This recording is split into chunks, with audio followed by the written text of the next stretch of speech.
After an absolutely brutal bloodbath in the crypto market, investors are running after Do Kwon in the hopes to get him to recover their money. The founder of the Terra Foundation has been the center of attention, receiving death threats, legal action, and surprise visits. One person even went knocking on Kwon's door to deal with him directly, only to get arrested. Stay tuned as we tell you everything about that shady incident. So what's the plan? We're being told that Do Kwon has lost investors almost $60 billion after two of his most prized creations, Terra USD and Luna, came crashing to the ground a few weeks back. Things have settled down a little bit since then, but it's still an alarming situation, considering some people have even committed suicide. Others are eagerly waiting for Kwon to dish out some sort of plan that will magically help them recover their money. But sometimes you just have to accept that crypto is an unforgiving market. Fortunes are wiped out as easily as they're made, and there's no getting back what you've already lost. That's the problem though. People are having such a hard time accepting the fact that their thousands and millions are gone. And this is mainly because Luna was once the sweetheart of the market. A few months back, the price of Luna increased drastically. We're talking millions in profit. Investors just couldn't help themselves from pumping more and more of their life savings in the coin. The price literally shot up from a mere $5 to a whopping $119. So you can sort of imagine how much money people made. And after losing it all, they can't seem to come to terms with it. We're guessing that's what happens when people get too greedy. Anyway, one guy going by the name of Chancers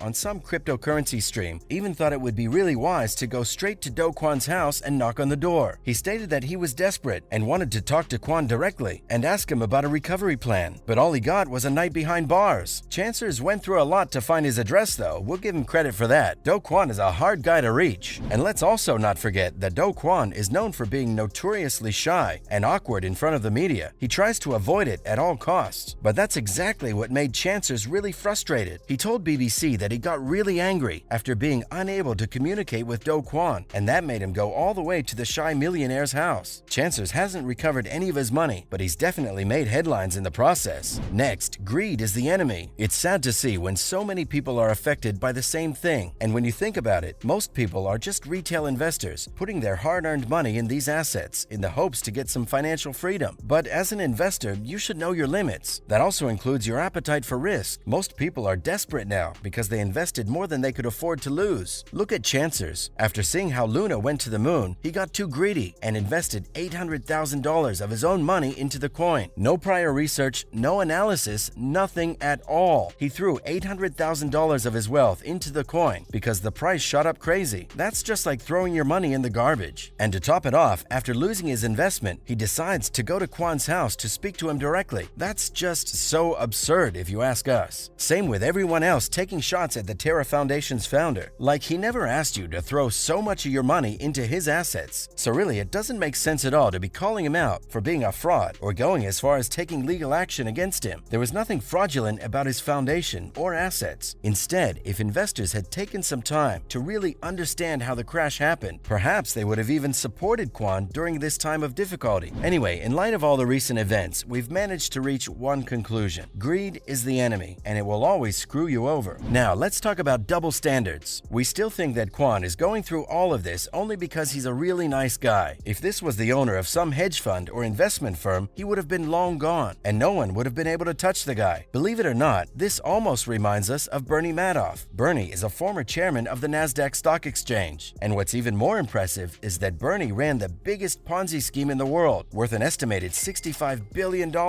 And when people finally caught Bernie, you'd expect them to take some serious action, right? Go to his house maybe? Ask him to recover their money? File a couple of lawsuits? Or just none of that? Yep, no one did anything. In fact, no one could do anything. But when two digital assets being sold in a highly volatile market crashed, people are literally clawing at Kwon's throat. Straight up double standards if you ask us. Anyway, Do Kwon has released a plan to help investors recover some of their money, if not all of it. And he hasn't done it all by himself. He's held polls on Twitter to do only what the community thinks is right. That just goes to show you that he actually cares about his investors. But you know us for bringing you the truth. And the truth is that the recovery plan will not make any difference at all. The Terra Foundation is done and dusted. There's no coming back from this. Now, in other related news, same but different. Since we're on the topic of the Terra Foundation, let's give you a quick brief of the recovery plan. The plan isn't like it's going to make you thousands overnight, and it definitely isn't something you should have a lot of hopes from. But still, at least Kwon did something, right? Anyway, the old Luna you once held has become Loon C, LUC, or in other words, Luna Classic. And now you basically have two different types of investors. You have the pre-attack holders, investors who've been holding the coin before the foundation collapsed, and you have the post-attack holders, investors who bought the coin after the collapse. Pre-attack holders will get a higher percentage of the new Luna compared to the post-attack holders via an airdrop. So if you held 100,000 coins post-attack, you get maybe 0.3 or max 0.5 Luna. Honestly speaking, that doesn't really make things better when you find out the supply of the new Luna coin is in billions. Pretty much the same thing but with a different name. And what's really ironic is that a few weeks before the Terra Foundation fell from grace, Do Kwon was actually caught saying how 95% of all crypto projects will fail. At least now we know his project is also part of that 95%. Next, end of the stablecoins. Terra USD was the third biggest stablecoin in the market prior to 2022's crypto bloodbath. And unlike the Tether, it wasn't backed by real assets. Instead, it was an algorithmic stabilizer that would interact with Luna to keep the UST pegged at $1. But after seeing how bad UST fell from its peg, investors have become really skeptical about how stablecoins work. And you'd imagine that a stablecoin like Tether, which is actually backed by real assets, would stay safe during this crash. But nope, investors have now started pulling out of the biggest stablecoin in the market. Nearly $10 billion have been withdrawn from USDT, causing total reserves to fall from $84.2 billion to $73.3 billion in a matter of days. $1 billion of that amount was withdrawn in a matter of hours on Friday evening alone. The market really needs some serious innovation now. If a developer doesn't rise up to the occasion, not only will stablecoins collapse, but the market will also become highly regulated. Next, if you have some Ethereum, BNB, or Bitcoin stashed away somewhere, now is the perfect time to take it out. A hotel in Dubai has now made it possible to enjoy their luxurious services, all whilst using cryptocurrency to pay for them. The announcement came shortly after The Manor by JA announced that it had